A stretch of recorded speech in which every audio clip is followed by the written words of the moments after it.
예, 오늘 참선교실 13번째 시간입니다. 지난주에 이제 오조법연 스님 간화선 가풍을 그 도둑의 비유, 도둑 이야기에 비유해서 이제 말씀드린 그 오조법연 스님이 말씀을 드렸고, 이 임계종의 법맥이 이렇게 이제 오조법연, 그러고 이제 그 다음에 또 원오극근 스님은 이렇게 벽암록을 지으신, 벽암록 선문의 최고 걸작이라고 할 수 있는 이 벽암록을 지으신 원오극근 스님으로 이어지고, 이제 원오극근 스님의 제자가 이제 그 호구 소용이라는데, 이 법맥은 이제 이 호구 소용 스님한테 법맥이 이어졌는데 많이 알려져 있진 않고, 더 유명한 것은 이제 대해종고 스님이 유명하죠. 그 제자 중에 대해종고 스님이 이제 그 당시에 이제 송나라 이게 이제 남송 시대 이제 혼란기인데, 그 오조법연 원오극근 대해종고해서 이제 간화선을 정립한 인물이다. 대해서장이라고 이게 스님네들 사이에서도 많이 보는 간화선 지침서라고 할 수 있는 대서장이 있고, 또 대어록을 지었고, 그래서 여러 가지 활동을 많이 하시고, 사대 그 당시에 여러 벼슬 하는 사람들하고도 왕래도 많고, 또 정치 현실에도 적극적으로 막 그렇게 이렇게 활동을 많이 하신, 그래서 더 유명하신 분인데, 이 대종고 스님이 이제 조동종을 이제 비판하면서 조동종에서 나온 이제 묵조선이죠. 묵조선 좌선 위주로 깨달음 없이 그냥 자기 마음자리를 묵묵히 비춘다 해서 묵조선인데, 이 깨달음이 없는 묵조사선이라고 강하게 비판하고, 화두공안을 가지고 거기에 대한 간절한 신심과 의심을 일으켜서 깨달음을 추구해야 된다. 이게 원칙이다. 이렇게 이제 깨달음을 위주로 이렇게 하는 간화선을 정립했다. 이렇게 말할 수가 있습니다. 이 간화선이든 묵조선이든 이제 이렇게 이제 대종고 스님은 이제 묵조선에 대해서 묵조사선이라고, 죽은 선이다 이거죠, 한마디로. 묵묵히 그냥 가만히 앉아서 그냥 이제 나쁘게 말하면 멍하게 앉아만 있다 이건데, 생명력이 없다는 겁니다.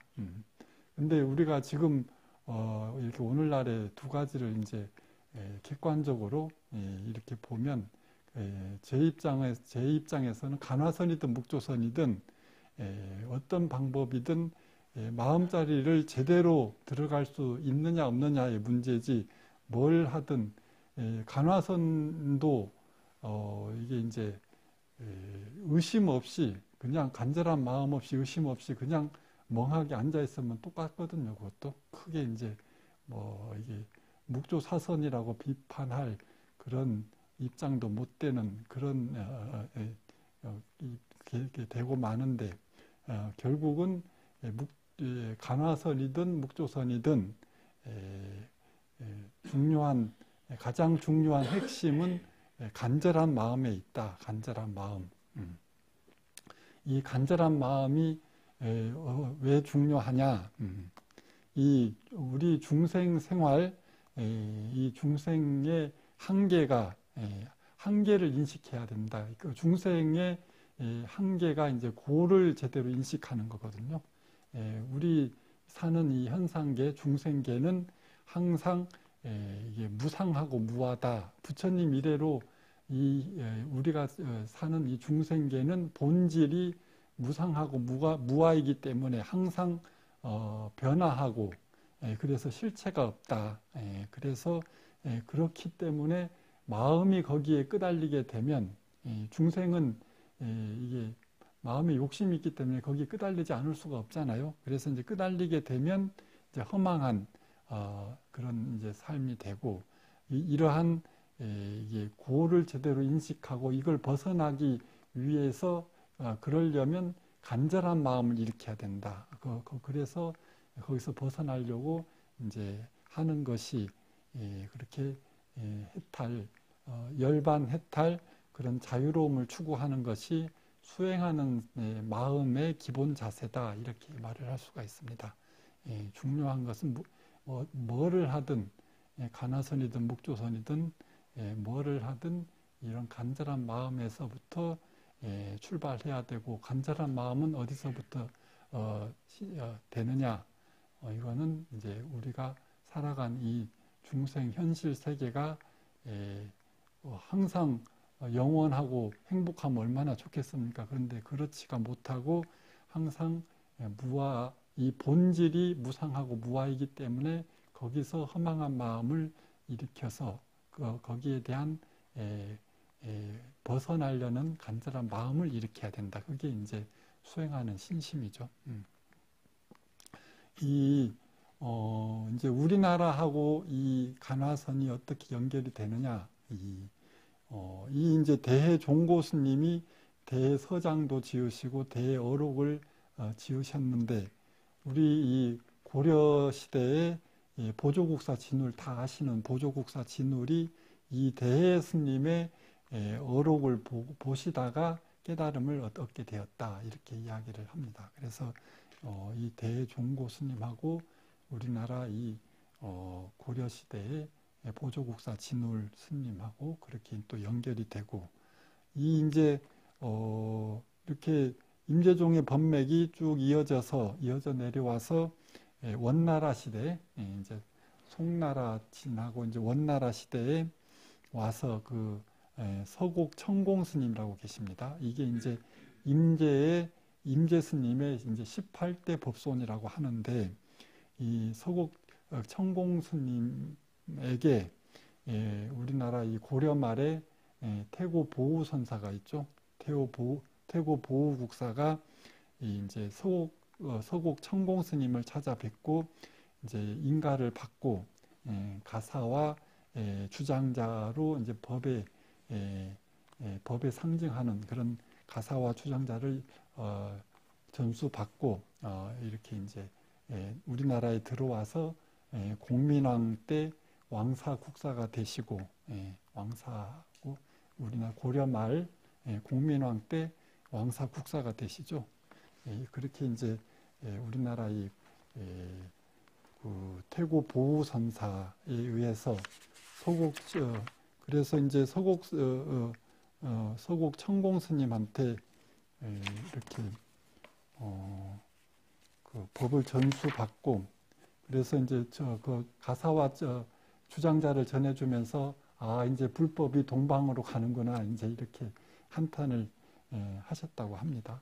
그리고 또 이제 또 유명하신 그 나홍 스님이 계시죠. 나홍 스님 고려 말에 가장 유명하신 스님이 태고 보우 선사하고 이 나홍 스님이 계시죠.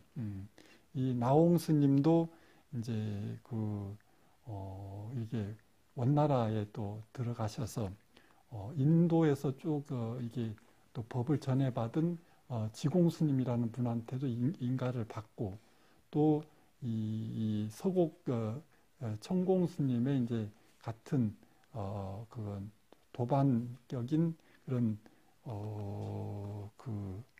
누굽니까?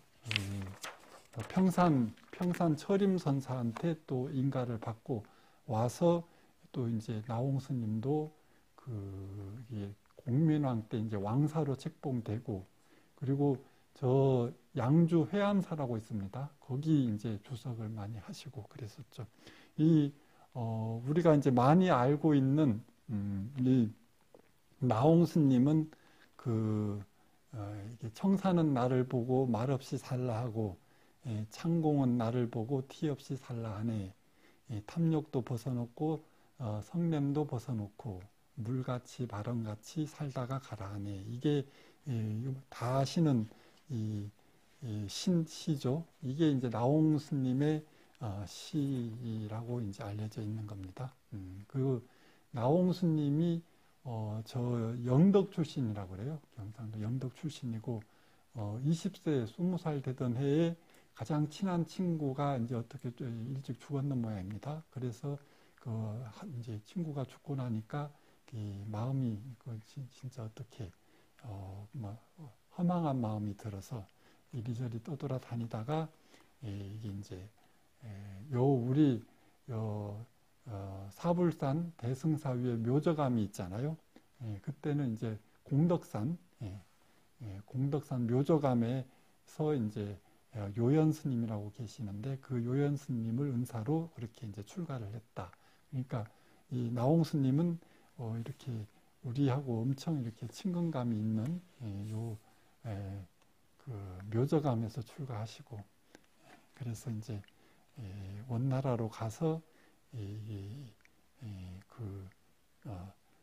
지공 스님과 평산 철임 스님의 인가를 받고 이제 우리나라에 돌아와서 공민왕으로부터 왕사로 책봉받고 그래서 이제 양주 회암사에 주석을 하셨는데 워낙 인기가 좋아서 그 당시에 이제 막 개경에 있던 사람들이 막 그렇게 많이 몰려드니까 또 이제 시기 질투를 받아서 누가 이제 그때는 이제 유학이 막 서서 이제는 뭐 이렇게 흥할 때였으니까 막 시기 질투를 받아서 누가 이제 고자질을 했겠죠. 그래서 이제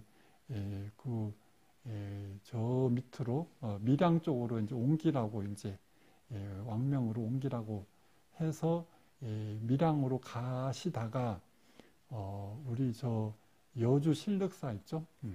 여주 신륵사에서 이제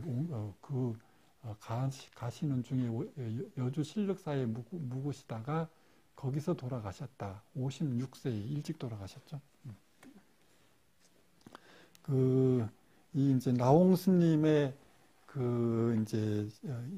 이게 이제 나홍 스님이 누이한테 주는 선시가 있습니다. 우리가 뭐 아침에나 이렇게 이제 제사 모실 때 장엄연불이 있죠. 아미타불 제하방 착득심도 절망망 염도영공무념처 육문상방 작은광 이렇게 아미타불 제하방 아미타불이 어디 계신가 착득심도 절망망 마음 끝에 꼭 붙들어 두고 착득심도 마음 끝에 꼭 붙들어 두고 절대 잊어버리지 말아라. 염도영국무념처 생각이 지극해서 생각 없는 곳에 이르게 되면 육문상광 상방 작은광 육문이라는 것이 눈기 코혀 몸 뜻 이렇게 이제 육문 있죠. 나를 이루는 이제 이런 육문에서 상서로운 금빛을 발하리라. 이게 이제 진리를 체득하게 되리라. 이렇게 이야기를 하는 거죠. 생각이 지극해서 생각 없는 곳에 이르게 될 때, 우리가 이제 관세음보살이나 아미타불이나 연불을 할 때, 이게 일념으로 놓치지 않고 일념으로 가다 보면 딱 이제 생각 없는 그 자리까지 딱 미쳤을 때, 이제 진리하고 이제 하나로 개합이 된다. 이렇게 이제 누이에게 이렇게 일러준 그런 가장 요긴한 그런 이게 연불수행의 요체를 담아서 이렇게 이야기를 시를 지으셨다 이렇게 되는 겁니다.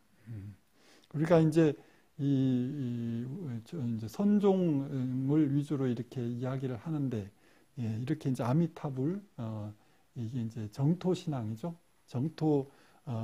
정토종의 그런 이거하고 이제 일치가 되는 그런 가르침이 있죠.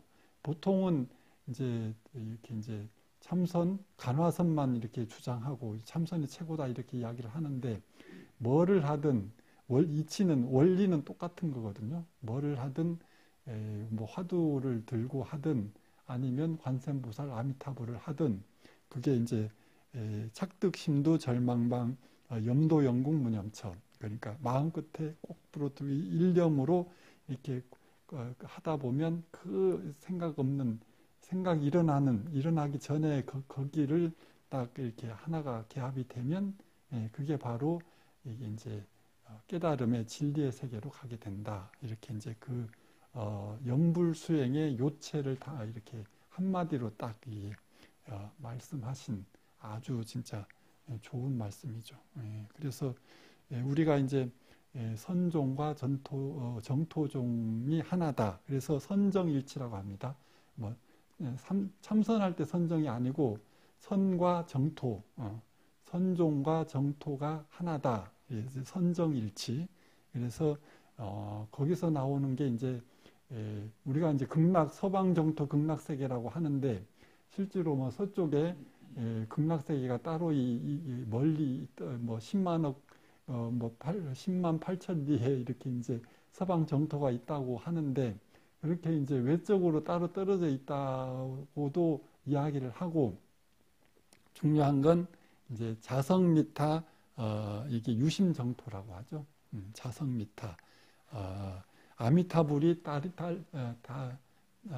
따로 있는 것이 아니라 내 자신의 본래 마음이 청정하면 이것이 바로 이렇게 이제 서방정토 극락세계다.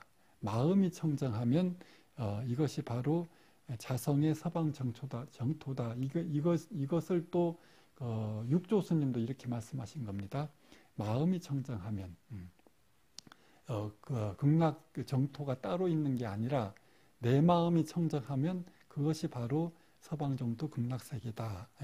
따로이 추구할 것이 전혀 없다. 이렇게 이게 이제 우리 선가에서 말하는 이게 이제 그런 그 진리의 세계, 마음 세계하고 일치가 되는 선과 정토가 하나가 되는 그런 이제 가르침이다. 이렇게 이야기를 할 수가 있습니다. 이런 선정일치 사상이 이렇게 이제 나홍 스님도 이렇게 말씀하셨지만 그 이전에 우리가 이제 그 법안종 이제 그 당나라 때 당송 때 이제 법안종이 이렇게 5종 중에 가장 늦게 나온 것이 이제 법안종이라고 할 수 있는데 이 법안 스님 법안 스님의 대를 이어서 천태 덕소 스님이라고 이제 3대의 영명 연수 선사가 계시는데 이 영명 연수 선사가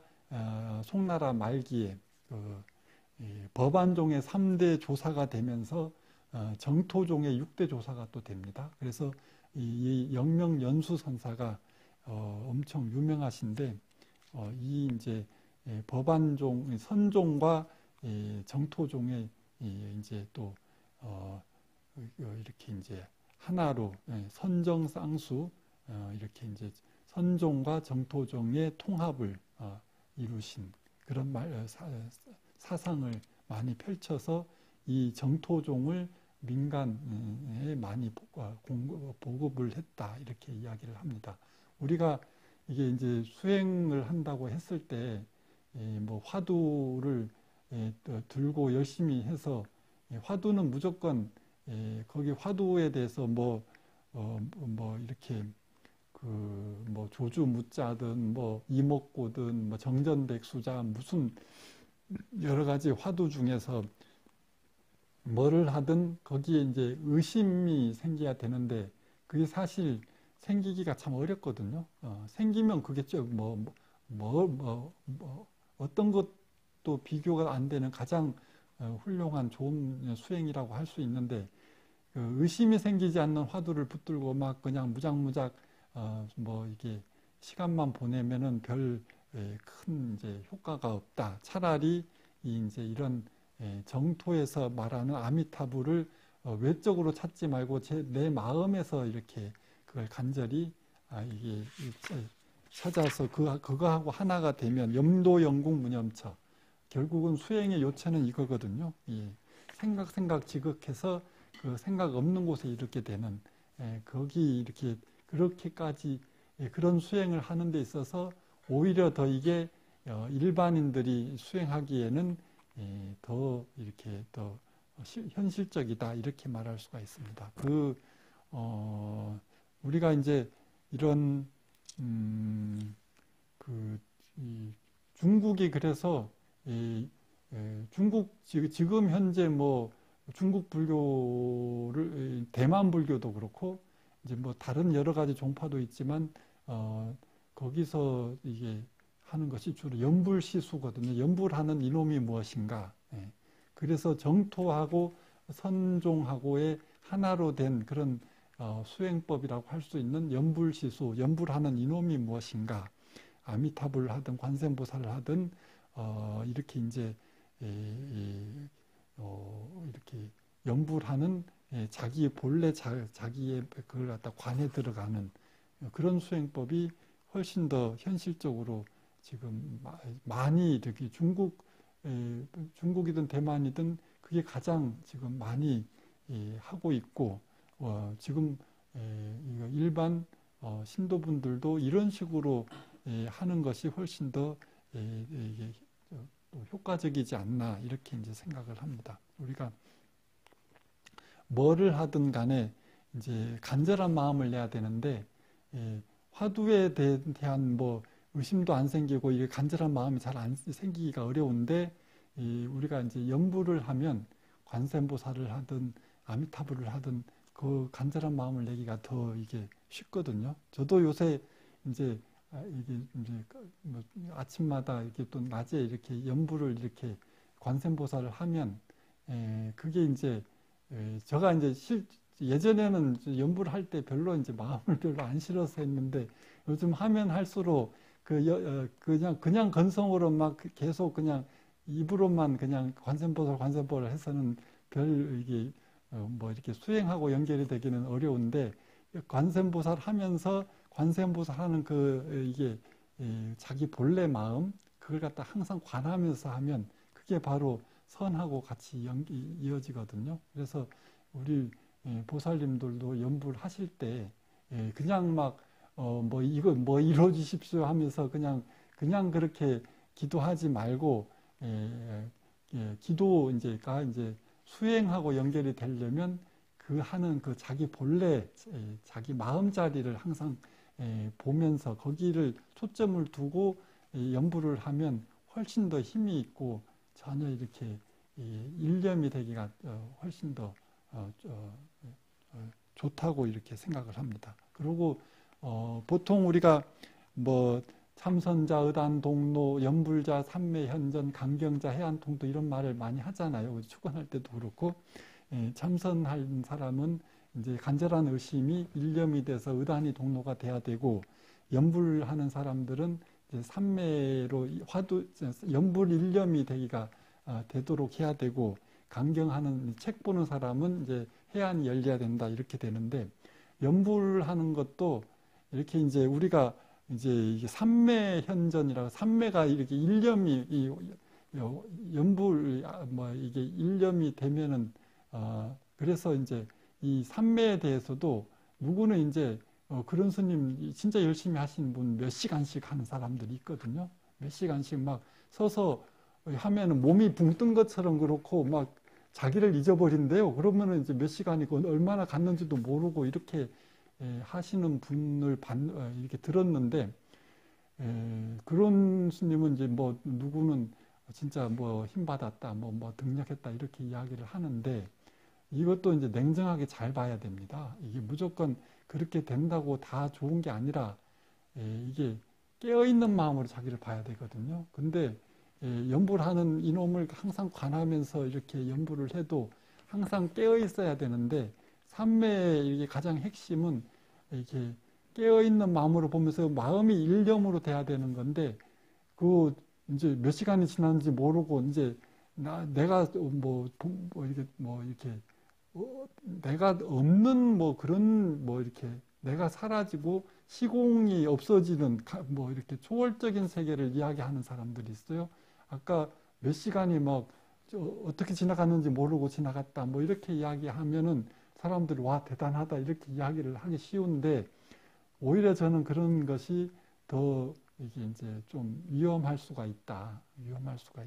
항상 자기가 뭘 하든 깨어 있어야 되는데 자기를 망각해버리면 오히려 더 위험해진다.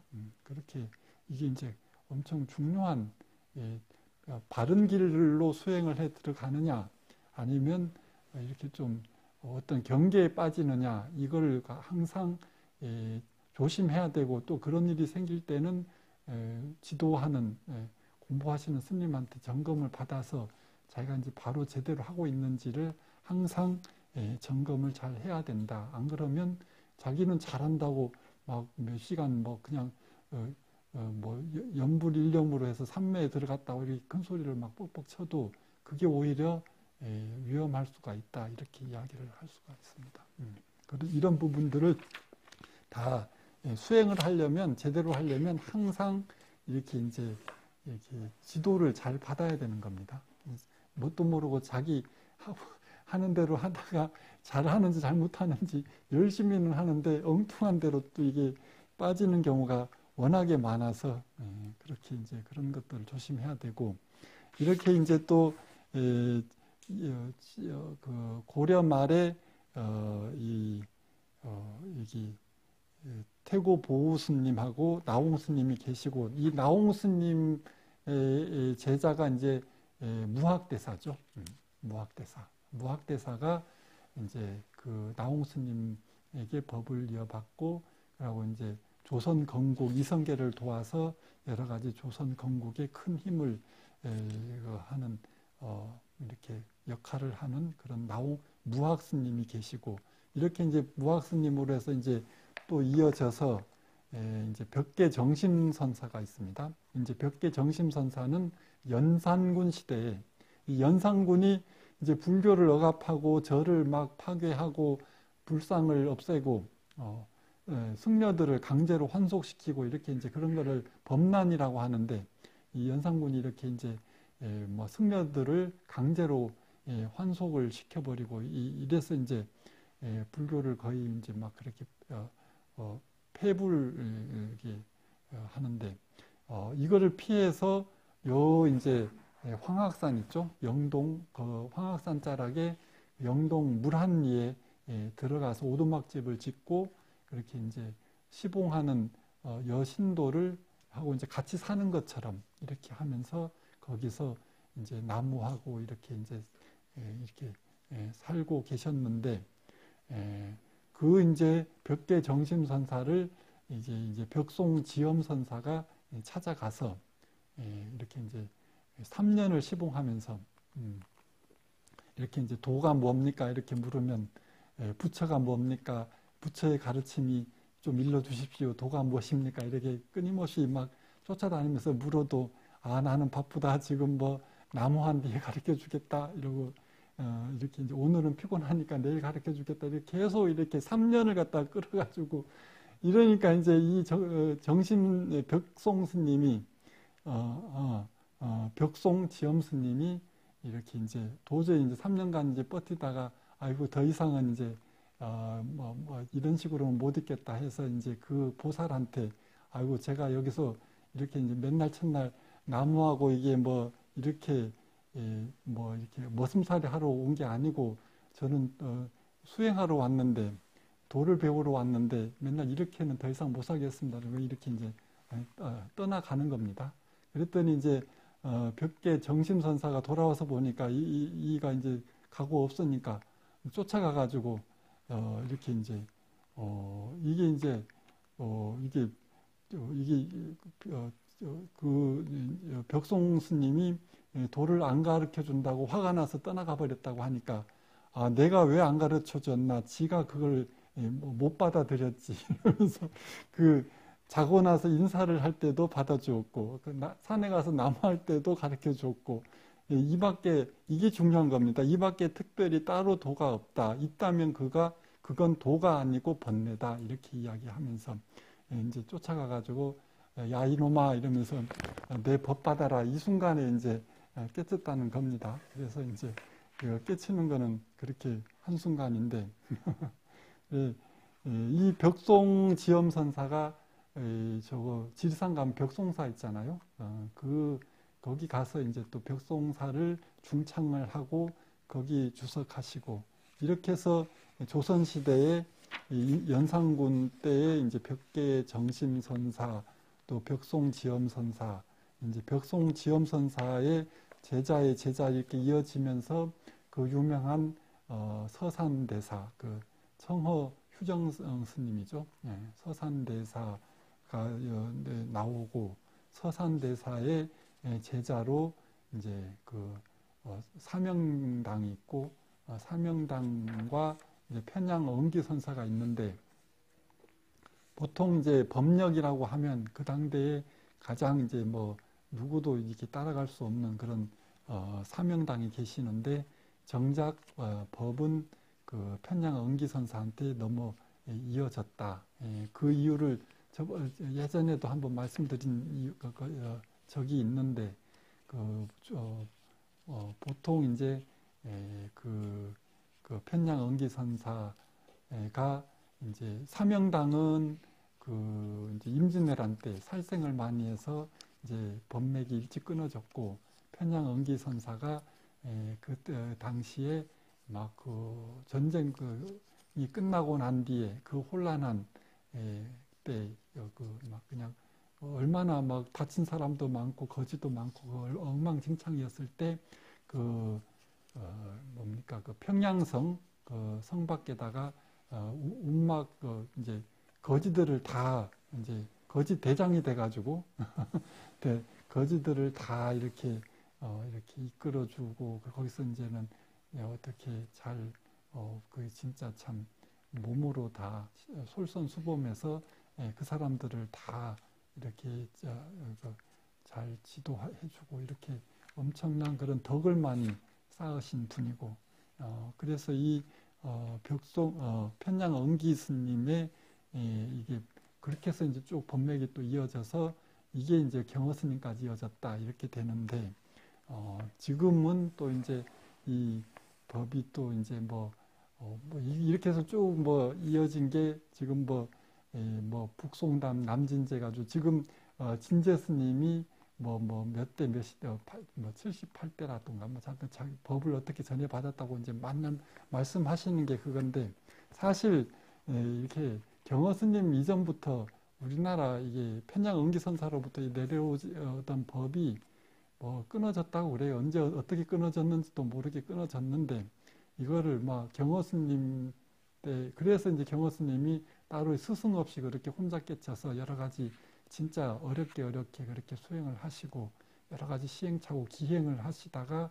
말년에 저기 산소갑산 가서 조용히 이제 돌아가셨는데 그만큼 이제 법맥이라는 게 억지로 누가 이제 이어줬다 이어받았다 이렇게 하기가 지금은 이렇게 참 이야기 하기가 어려운 그런 시대죠. 그래서 이제 누가 이제 법을 받았다 이게 이렇게 하기가 사실 이제 이게 법맥이라는 게 제대로 이렇게 딱 뚜렷하게 예전처럼 이렇게 이제 진짜 한마디로 공신력 있게 누구도 다 신뢰할 수 있는 그렇게 이어져 왔으면 얼마나 좋겠습니까? 그러면 누가 법을 내려줬다 이러면은 그 자체로 강력한 그냥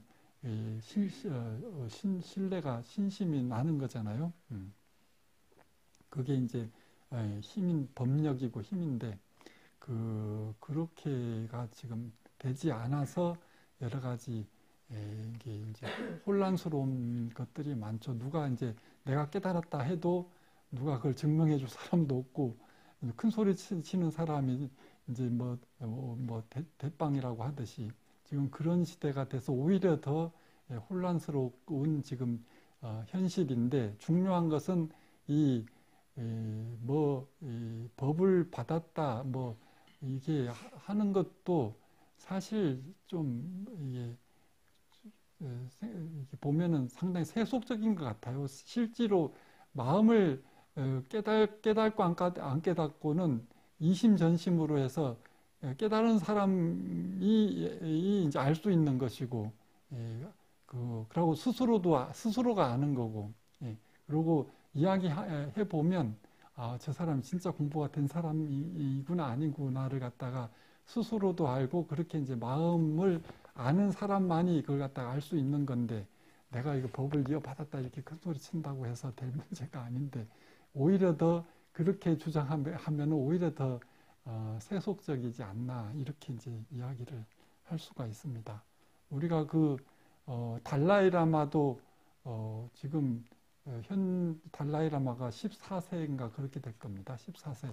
이제 티베트 불교는 또 달라서, 저거는 이제 정경 일치니까 그 티베트 국가 나라의 이제 근간이 되죠. 정신적인 지주가 되면서 정치적인 또 지도자가 되니까 그게 이제 14대까지 이어져 왔다는 건데, 저기는 이제 또 그 환생, 그 린포체 사상이 있어가지고 계속 그거 이제 후신으로 이어져 왔다는 건데, 그게 얼마나 이게 신빙성 있는 건지 모를 때는 아 진짜 그렇구나 이러는데, 알고 보면 진짜 그거를 제대로 믿을 수 있는 건지 참 이렇게 확실하게 이렇게 이야기하기가 쉽지가 않다, 이렇게 이야기를 하겠습니다. 오늘은 이제 법에 대해서 잠깐 말씀드리고 여기까지 말씀드렸습니다.